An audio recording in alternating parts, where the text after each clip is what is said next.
Assalamualaikum warahmatullahi wabarakatuh. Alhamdulillah ya teman-teman, akhirnya kami sampai juga di Paciran Lamongan, tepatnya di makam Sunan Derajat atau yang biasa dikenal dengan Syekh Syarifuddin atau Raden Qasim, yang kelak keturunannya sampai ke Madura, yakni Raden Zainal Abidin atau Sunan Cendana, yang lokasinya berada di Wanyar Bangkalan. Jadi pada video kali ini kami akan berbagi pengalaman yang berada di seputar makam Sunan Derajat. Buat teman-teman yang baru bergabung ke channel ini, mohon dukungannya, semoga channel ini terus maju dan bisa bermanfaat. Buat teman-teman yang belum tahu, nama Derajat diambil dari nama Raden Qasim. Derajat yang dikenal dengan nama Sunan Derajat dulunya merupakan tanah perdikan Kecamatan Paciran di era Kesultanan Demak.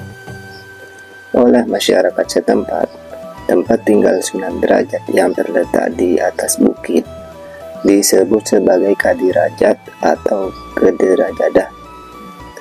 Sunan Derajat memegang kendali penuh keperajaan di Perdikan Derajat sebagai otonom kerajaan Demak selama 36 tahun.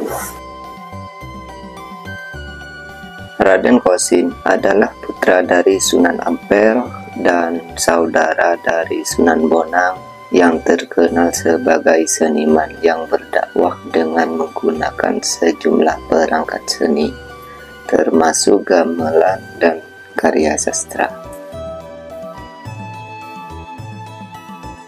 Raden Qasim atau Sunan Derajat dalam penyebaran agama Islam terkenal berjiwa sosial, sangat memperhatikan nasib kaum fakir miskin. Atas keberhasilannya menanggulangi kemiskinan dan menciptakan peradaban makmur bagi warganya, ia mendapatkan gelar kehormatan sebagai Sunan Mayang Madu yang diberikan oleh Raden Fatah. Adapun ajaran Sunan Derajat yang paling dikenal adalah 7 falsafah yang dijadikan pijakan dalam kehidupan. 7 falsafah Sunan Derajat dalam meretas kemiskinan kini terabadikan dalam Saftangga ke-7 dari Tataran Komplek Makam Sunan Derajat. Di dalam dakwahnya, Sunan Derajat lebih mengutamakan kesejahteraan masyarakat, meretas kemiskinan, memberikan pendidikan, dan toleransi. Bahkan di dalam dakwahnya, Sunan Derajat berhasil menciptakan karya seni, di antaranya tembang pangkur. Tembang pangkur sendiri adalah tembang yang berisi wejangan dan nasihat yang bersifat menjauhi keduniawian. Yang kedua, gamelan singo mengkok adalah alat yang digunakan untuk mengiringi nyanyian dan dakwah Sunan Derajat.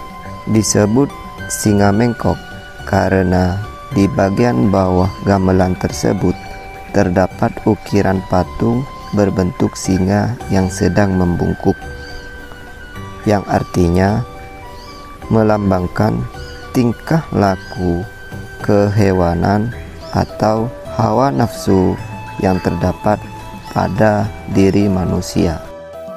Saat ini gamelan tersebut disimpan di Museum Sunan Derajat. Yang ketiga adalah batik Derajat, serta yang keempat adalah daun lontar yang bertuliskan surat Yusuf di dalamnya. Sebagai penziarah, air minum di makam Sunan Derajat tentunya tidak pernah terlewat. Mereka akan terus antri dan bergantian untuk sekedar minum, dan sebagian juga ada yang dibawa pulang. Semua ini dilakukan tak lepas sekedar lelap barokah dari Sunan Derajat.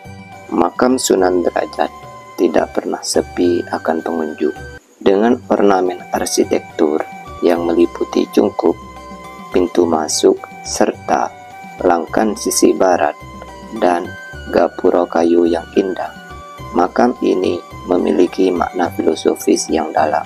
Misalnya, teras makam yang terdiri dari 7 tingkatan melambangkan 7 tingkatan penciptaan manusia. Adapun hikmah yang dapat kita ambil dari kisah ini adalah pentingnya merakyat dan peduli kepada fakir miskin. Itu merupakan contoh teladan serta kepribadian luhur Kanjeng Sunan Derajat.